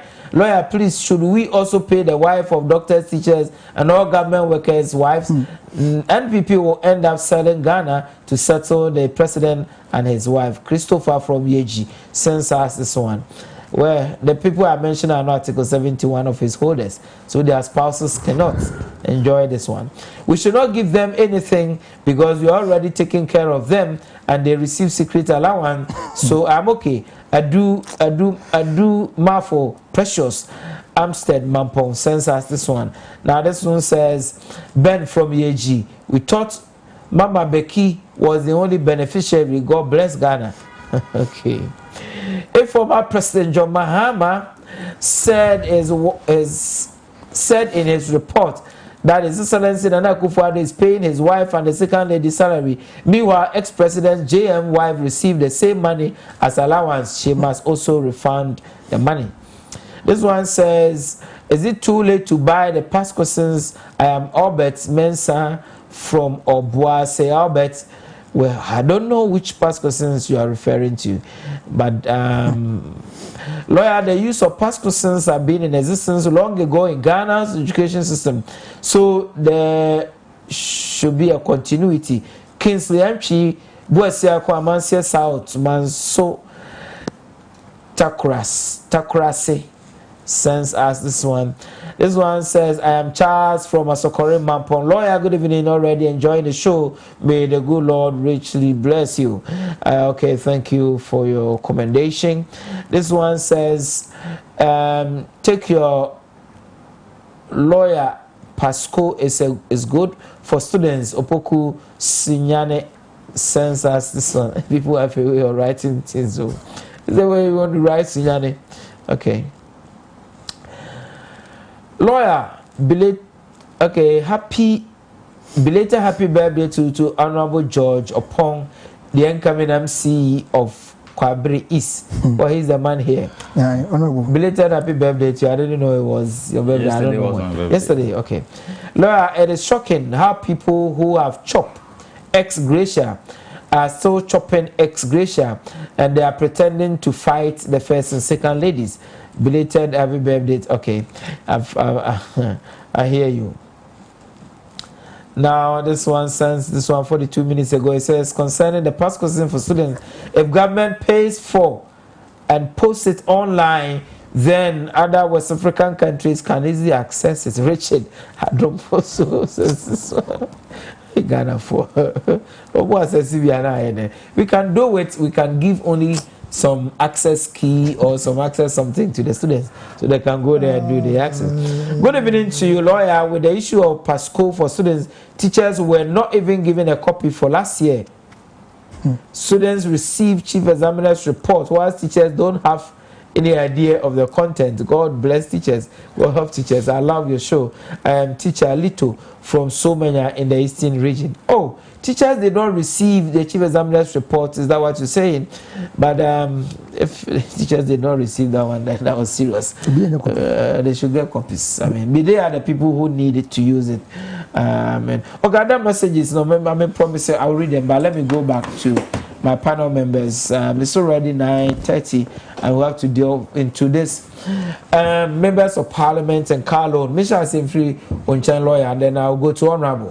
What's your view on this? Bisa say, Usha Moshina, NDC MP, NMPP MP, Kaboma, what they call them, Emrashebe Jama, Samoshina, because eventually, the money has been approved. But the finance committee, say this will be the last one. This should be the last one. I will say to as Kano as Bosia Edema MPs. No, the Kotoka now buying for 60% plus interest. No, Munutia 40%. This should be the last one. Maybe, sir, we are not business, so they wait for a day. Cars for MPs. Any home brew haba. Well, Matty and man is surprised. Okay. But the only time I've been say members from all sides. I just am here to money say, and you be able to come home. Na I are whosem. This answer, I am your question. Then saying some of us ye benefits. I did my appointees, MPs. And once they say, of course, I no question can say, Pow, said there, or my must say. A month for a soon. Can you question Cassa issues when I can discuss it? But unfortunately, and one I cost only some no can say no. I share a month before my papa. What almost petty day. Almost petty. What to about I'm a member of Parliament. Then finally say, ABR or a teacher. And I say ABR or a educationist. ABR or a young person. An upcoming person. And I walk to a barman. ABR or any vehicle. And our vehicle cry was some saloon car or there and how far. Now walk to a barman. ABR free far away. And all con crime. Oh, expect to say we can be our constituency. Oh, I expect to solve about ya, baby. what do you expect? How do you expect them to come to the constituency, go back to Accra at the same time we are not ready to buy cars for them? Your man for can say, your MPCB or more parliament order. Every 4 years be no. Near could you it among. And the idea telling us say, MPC no, almost a show man for but say, you're cognac or some mono. Yes, 4 years be a man to use the casa, I'm going to car, can't pan in your man for party say. Into your man for can say, can you be ano, maybe a 4 commanding is Jabin and Calmody. About for now, Unibia. Nanka, it may be a mo. Okay. Then yes, sir, wholesaler, you say, every 4 years be a man who cruise car. Abracoa or mano, you won't hear your pa. Now, Yako, yes, sir, I said, they hear a part of the no. And they're moving forward, not to say anything. But did say, as I said, O man and Cassa, it's me, a shabby. Sir, Oba Parliament near Mount Car, one Cassa. Sabre be about from be a much in your own. So about for us win a beer, if you walk on. One Cassa was so busy as to your ma. But may now count to do or Juma. Okay. You was about some. What am I say? Nanjaka never facilitated to me. Naka is a car and a car bonny or anything. Carvin take for 10 or 4 years. Carlos tomorrow, a papa. It is only a man can about one, no sense upon what we maintain idea. Now, her years or no, if you say, oh, this can about Cotodia, the man got to celebrate your man for Benya GD. They say a buffet costing but you're not simply not trigger you to know. Only any brand come. Okay. Because the CM look as every year. As you have for a free various station institutions, only down 120,000. As a man who you know direction, you don't move in terms of employment. That's a security threat to the country. That's a security threat. Internet in a young family, now, she by Bisa, her own message already. You don't know if it's a for home. And it's a 40 hour. Indeed. Almost a Musunya cry. Almost regime changes. They can easily change government. Oh, so and teacher said, that's what Moncasano. A man who said, Yah, pa, any. Nearly any astronomy. As I said, the Biana Koyaka, emoluments, the retiring one, I had also any guy. It's a man no say, okay, Omocran or cran, not Omunadi. But to show could you talk black argument and an argument in a say, look, I don't know my alone. Most son complaining. Yem crown yem pet. Abina provided car, said you provide them other arms of government. Go be a minister, state in a man of V8. Obi or judiciary, no a judge, state in a car or deserving a tamano. Into a musun kayen, sir. A busy MP pool of vehicles. Yem fanguo, now by no, and state to know and manage. And you know, baby, now Oko sign weekends, Oko sign, maybe a wide general constituency. Oba. Now they have seen. I don't know. Moving forward, you know. Mijiri says, "O man, no mum, a procure castle, no, na emrada hoa." Sabi, udi mobia say on tria or the agreement. Okay. It's an say, "Okoja emra say one who see say yes, yeah. It be a rocket your grand bitria." Na eme your manager padi in zoo. Na you maintain the idea. Say, "Obia ba na koyaka." How about council of state?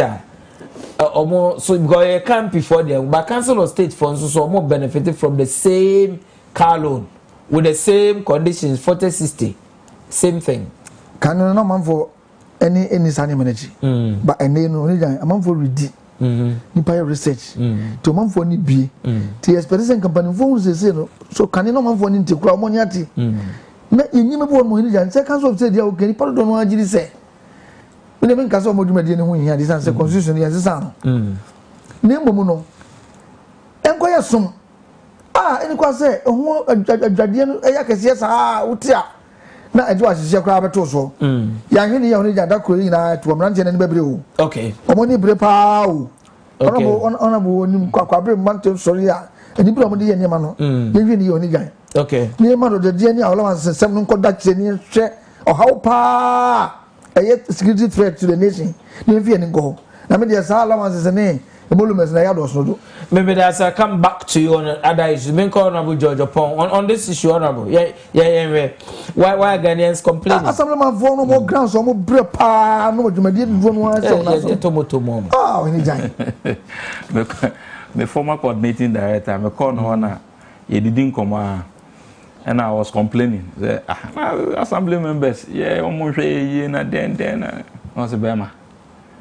Maybe before I accepted to be coordinating director, me catch the government say, "Oma me fee, oma me car, oma my allowance, untia me car." Before I will be coordinating director, and government accepted, and that is why I have my bungalow, I have my car, I have my this, I have my that. Oh, Mrana Chere say assembly member, yeah, ma 1 CD. Was say yes, mayor. Okay. Offer a form, a kobo honka, a posters, a campaign, and a 12 amount to aba. No, the assembly member. Shut up and do what you said you would do. Okay. And it was quite fun. Well, when I came home upon sober reflection, I said, "Hey, Papa, what come as empower?" And did that assembly members you applied to no. Ekwanya e betimi e de asowa ne say enka one day ke be a baby nomination the whole country no be am pick for. Okay. And when nobody picks form there, no total revolution. O mind be sinkonya for. Na mo fans are de honorable yeje ebini. Mo kwa yase. Na fans honorable de education. Fans yedi. Go girls cry mo de honorable title yeje go for girls. Na mo never munye free honorable no small thing. Fans yedi. Edie no I say e braso say o mind sinkonya. Na enema bi wo ha ye dwene ho bio. Okay. Because assembly membership no enye trasa adwuma eden pa adwuma so pa anti se oye no wiesa ha dwen nti oman ni sinkonwa beboa but ye kan we nyina no oman no ye wo enhyehya edi bu ye man ena ye ya na ya gisa enhyehya na tum se ye be democracy nso ya ka se expensive na expensive wi ena ye wo members of parliament 275 se asoma omo so omo nkonko di dwuma na se ese ma omo ehun akade a ehun akade no omo se fata se de ma omo na imum ehun akade na ye de ma omo no ebre bi aso a misusu se me ne wona eka se emfie nan bia ya ma musika nkoto ka ne de ese ya ye bibre dodo cause emfie nan so V8 brand new one no matter say the constituency no rules ye deployable and I say wide no 4 years with brand new V8 they should be able to sustain you for maybe a decade or 2 terms and to be anka ye be mo car loan kran kenye e be after 2 terms be na nke amamo car loans okay because 4 years be an dey esa no wahye kakra okay and no dey but ya ho aka dey ese dey mo no mutimi som no mo som ni ye na dey man ha adwen ene ne omo ye kire ye nansen no he for MPs ne ye kire yan omo den no moye miti honorable atofo case atofo sen OPM Express and na me sen afem ada monument committee our report you know it came late and it was rushed through and we did not take time that is why it happens as a inadvertence or more approved no hello how many inadvertent resolutions agreements laws have you passed for us as a country ya somehow ama ebikura na ye kan ho asem se car loan ene boarding ye bom ho ka kese ne ade mo adwuma ne se kotena se na dwene hyehyemra contracts ebeba foreign contracts mo hwe na mo approve my loans ne ade mo hwe mtoto o man na maye no wo se ade ne ba ye no wa nya time mo hwe ne ye na approve ye it is all approve se ye nton ga na no so approve mo kokotena se ko ye monument committee report mo ana mo akoye mo ade approve se ye ma awura no yere nom sika mo abegina bonten ye yampene mo amko approve car loan na mo asa abegina bonten be ya car loan kura no obehwe na we di na ha be ya mi enye be ya ye njan me recommend am me nkrofo se nkom bi nyan what kind of populism is that who say cheap populism cheap populism this Machiavellian tactics people are resorting to is so sickening say we are member of parliament or court you have every right to reject adibia ye de abro a ofi se ento asomo enu nti na wo ugina Ghana for name na reject na ba be ka kire ye se ade we o mo de buy na ento masom ye enye papa nti mehwe me ebogu ma reject then we will give you credit you don't go and approve and come out to tell us say yakwa approve na me de mesusu a kire me nkrofo me nuanom say ebe ya nkomo my yenye ɛno no hwehwɛ animu bɛɛ no enti saa nneɛma na ɔmo yɛ ɛna ma enipa bi hu sɛ na mo kura adwuma bɛɛ na mo di a enti ɛma mo ka loan fie na bia na nkasa bi ɔsom obi sɛ ɔnkɔnkɔ tenankran na ɔnkɔsom minya ayi a mɛfrɛ no minya wedding a mɛfrɛ no MP ba wedding no wayi ne bibi saa emu du ma no yɛ fɛ ni mo nyam wom obi anso ba o expect sɛ oba be bibi ɛne ade sikatua ne ade we nyinaa no wo ye no ɛsɛ ye ma wo ho aka de a wo de be ye ni nyinaa that is so but wo kokko ye wie a magana fo hu sɛ adwuma ye de hyɛ won sa no wa ya ma ho abanyam na Ghana fo nso anya ho mfa so okay saa enkomo e wa bonten na otwi be mienu nyinaa ye di nyinaa ya adwuma mo aye the parliament na mo abeka kire sɛ ya adwuma fo enti ye de sɛ court ye ba beka kire mo sɛ ya anye ni ye de ba beka kire mo sɛ ma ye reject it. I mean, what is this? What is this? Honorable George upon Ebisa Enyumbre. I don't know. Good evening to you, my hard-working lawyer. I am Sapon from Bedasi in the Bosomche district of Ashanti region. Please inform the MPP government not to repeat the same mistakes NDC did when they were in power. Greetings to Bafo Kweku Amwateng the 4th Jachine and Nana Amankwa from Pong Bedasi Hene. Now this one says, good evening to you, lawyer. Our leaders are selfish. As we speak, there's no textbook for primary and JHS concerning the new curriculum, but our leaders, in spite of all their patriotism, they decided to pay this huge money to their first ladies. Ghana is at the crossroads. There's no textbook. There's no textbook. Good afternoon to you. See how people are doing. Okay, I'm sorry, say video now I send it. I will not be able to play it. I'm very sorry about that one. Now this one says Bafo from Sunyani says, can you please ask the lawyer if in his school days he ever used past questions? In fact, he should show that he is well, to be fair to him, what he said about the MP's issue, I side with him. What be bizarre who you sue past questions and okay, yeah, time those of us who did a level cons, not that time a cons one amount four, is it amount four, a cons one, and then a cons without tears, a prepared is NDC a communicator.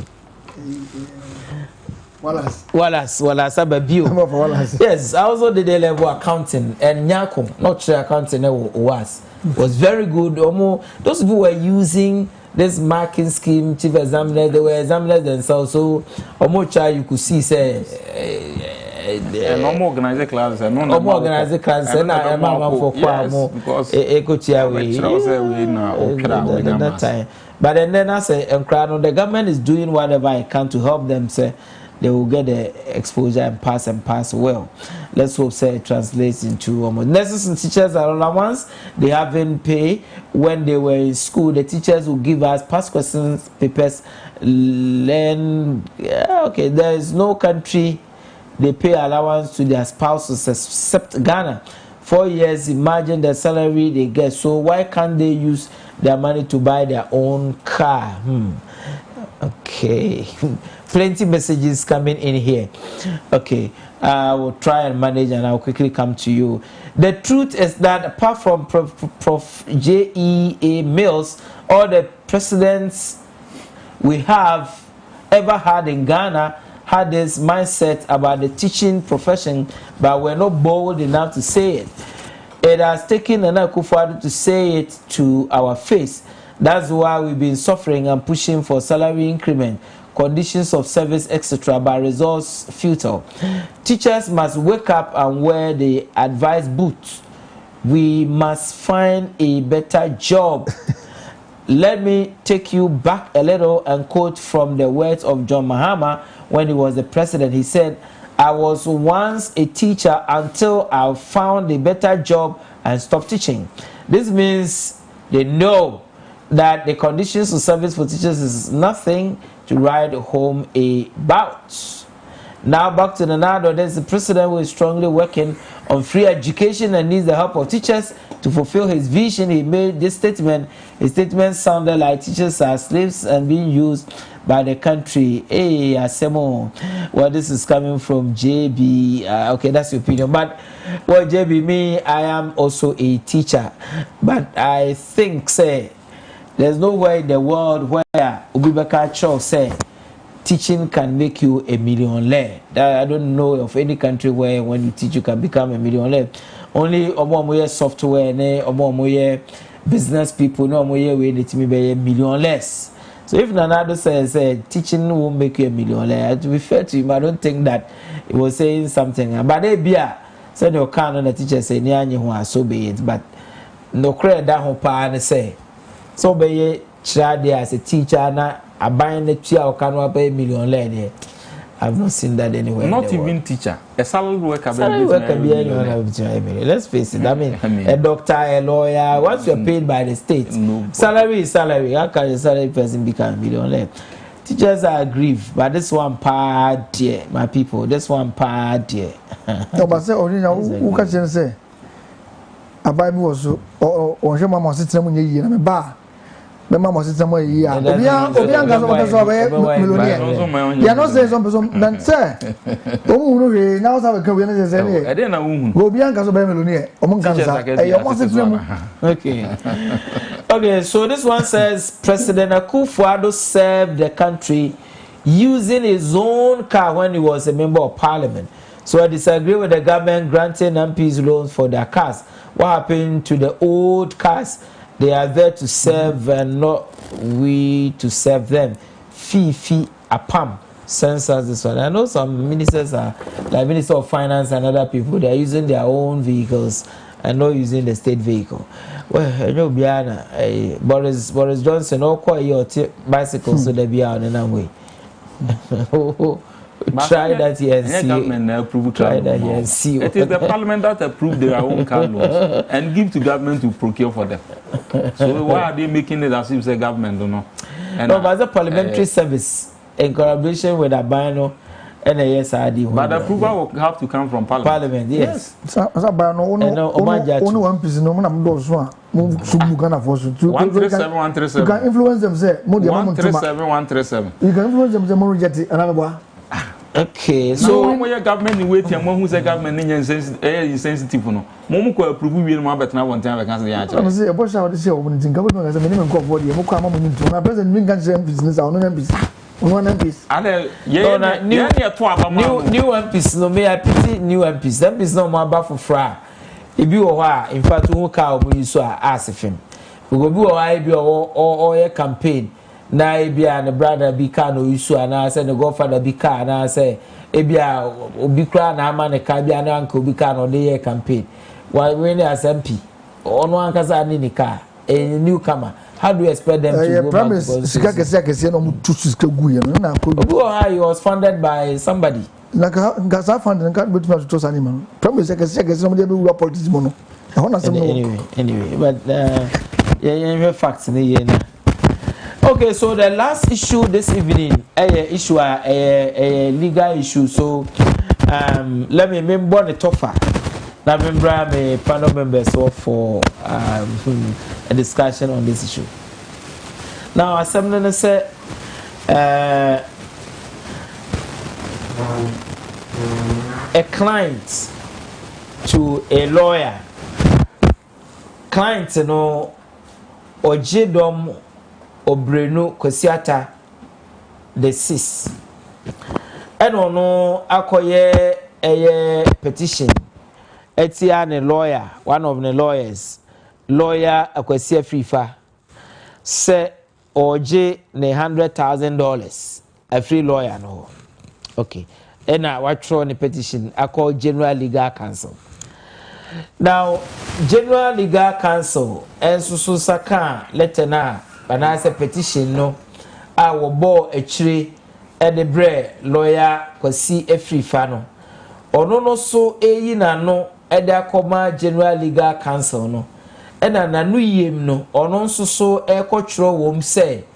saa ne client na ye ogidom obrenu kwasiata the sis no crampo no oba no ho so obaje ne file because ono say okohu chief justice na chief justice so pese oboa no dia onkoje ne file ne free ono lawyer kwasi free for no fa nkoma lawyer akotampa na chief justice cross na demand say onfa $5 million embreno no yeska or third nine fee ni ajapade and all that na wasan keka ense bi se ono ne client no ne ka sansem no efa chief justice no now the client no ensa ka sa response na no no so dey rejoin da ba say asem no kra bia ni because ono onhu chief justice da oni chief justice number oni baby kra chief justice timpo na chief justice no kra na asem na akọ supreme court no tambia mbetena so bia no ye buya chief justice ne buya editia no enti obi a onim no baby otie onim ni fie onim hia na da apart from court so te panels na be den no no akoka kire obi se o se onkofa $5 million embre no enti no obaji ni sika free lawyer no enti sa asem no enye no kre na chief justice so enso te say lawyer kwasi free father share na response num say papa na eye ogidom abreno kwasi atase ono se ogi bribe $5 million no and wabo ichiri ama judicial secretary say judicial secretary entro letter nkoma CID for say sa asem we de eye bribe ho asem na aye kantino criminal investigation division for embrem na wo meyen hwehwemu na no kure bia wo bia no wo hwehwem na emedadi na sa asebi eba yi na there's a chief justice said deny so no so kra no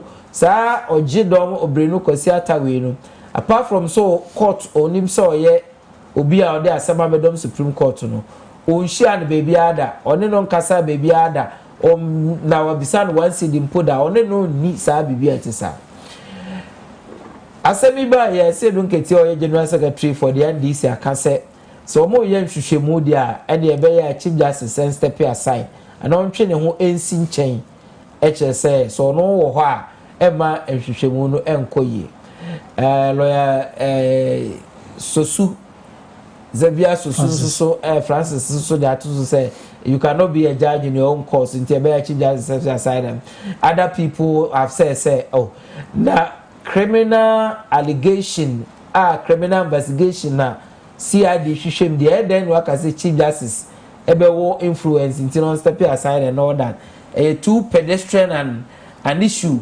obeka say based on that chief justice and resign okay so there you have the Akwasi conundrum because they are no the petition and I said the complaint called of General Legal Counsel no your friend Akwasi they are then a response ekowa ya akofa asema ben so your friend Akwasi because every like Akwasi every fa and a chief justice ayabo ni din so ono so e de Akwasi so I call it the Akwasi conundrum now this issue and I said don't get na minim so the Akwasi this issue is what is there I trend this is now Musem because a investigation a compete but a public issue until quickly no you just some few minutes just to look at it and then maybe I say free honorable judge or maybe say if we follow issue yeah just a brief way on it and then I just wanted people to know the sequence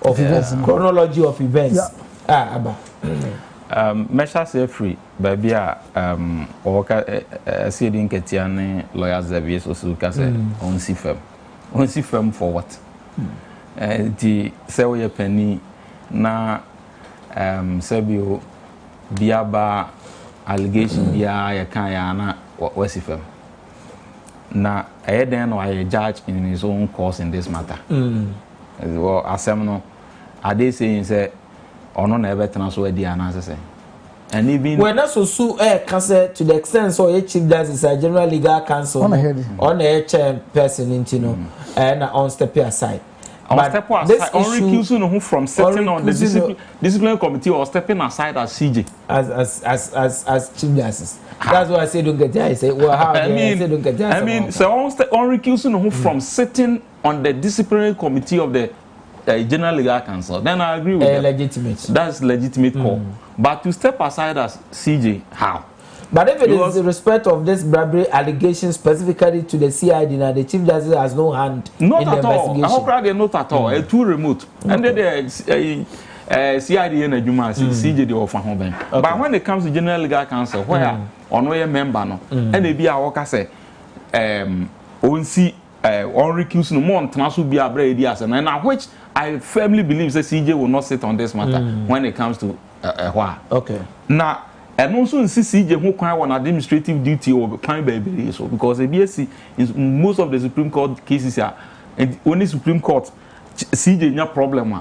Let's say assembly Supreme Court it does not take away the administrative duty of the CJ to empanel the court for the court to sit on this matter. And CBB Ama Supreme Court have declared this to be say and the Juma as why no okay. Now and some no said the ode and seven no ba kumienu to 20 said the ewo awura no nsem committee nanim we might not they will not go into the but just so on the face of it me my father's lawyer odwuma wo ye no wa ka say na adwuma na aso ani enti lawyer no won oba ba gi ni brief a afiri ho a oba na waka kire say scar me de ma wo no farmer me na me fa nkoma CJ na CJ say manyi brief na mfiri ho nkoma ex personal enya de a obetimi aboa me na waba na sika ono de atu aka no na obaje firi ho de akwa akoma CJ I mean how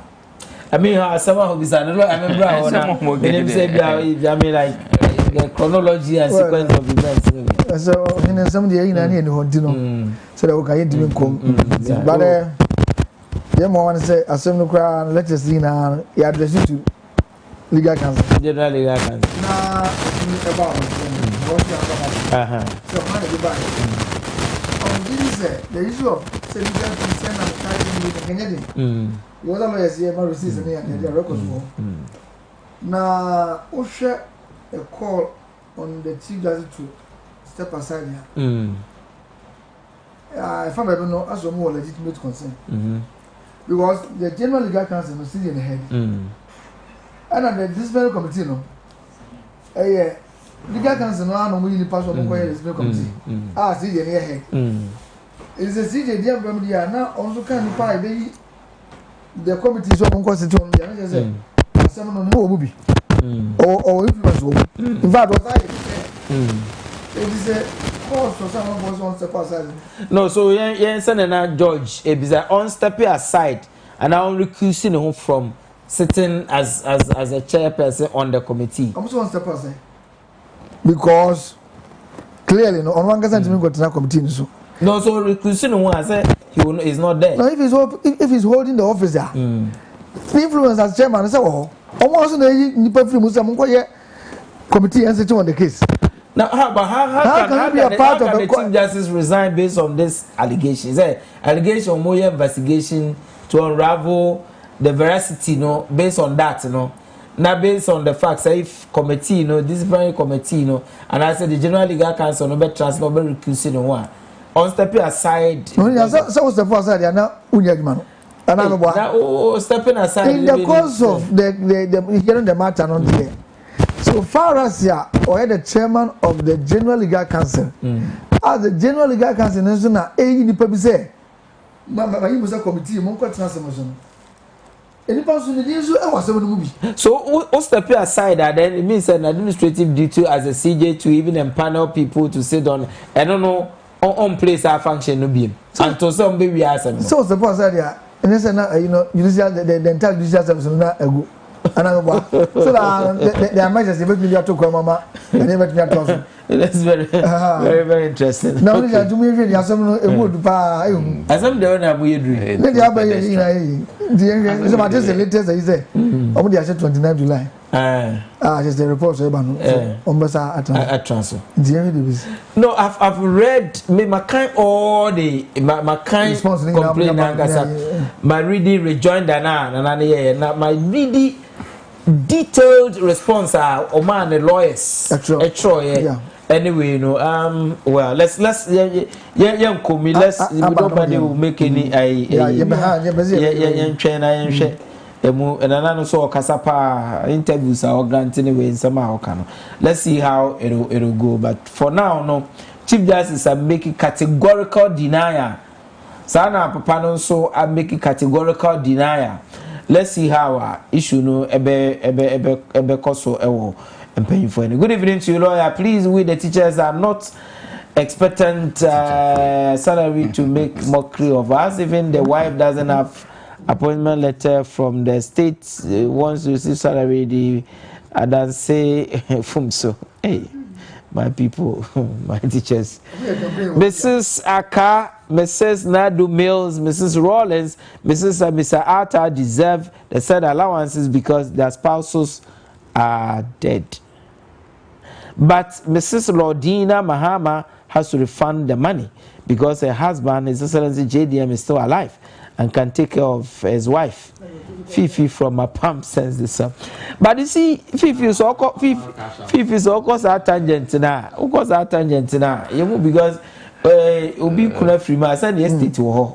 The estate should cater for the widow and all that. Okay, so we are almost okay. Our time is unfortunately our time is up. We have to run away from here. I can just give you 1 minute to just say you find out something and we are out of here. Our time is up. Lawyer, 1 minute. Ohene Gyan as a minor. Titum Benifo I see omo to omo kunya so. Yen share unemployment. Mo asem kan okay. This say the rate ya makwa mamfo bibie school pon do. Then goda eko omo twesga hotel fee we ni omo boka no omo wie no mabetena fie. Omo wie no mabetena fie no omo multiply no. They have it. Around 1 minute. And until this year is also a government clearance to absorb about 11,000 new persons into the security forces, police, fire, migration, and all that. 11,800 financial clearance for now. I be recruiting. So Abane Airborne Homework so will be absorbing. We are pushing a lot of people into agric. Say Bema Greek na attractive no more attractive for food and jobs and all that. Say okay. And that is where we should take advantage as we go into the good evening to you, Lord. Our attention has been turned to students passing the exams and forgetting teachers who help these students to pass the exam. The government should respect the teachers. They are the tool for change in Ghana. Evans from Techiman Sensor. That one on that note, we'll have to drop the curtain on tonight's Punch program on Kessben television. Thank you so much, Mr. Honorable George Jopon, who is the presiding member for the Kwabre East Municipal Assembly.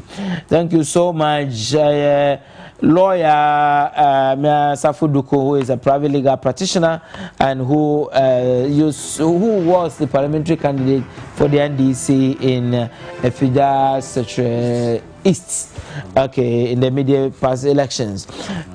1 hour Shisha Jumedia, the Bremo, cameraman, MCR, everybody. There will be BS say or Shisha Jumedia, the Bremo. Yango Ponya Duma, I will just send the best betransenia besomo.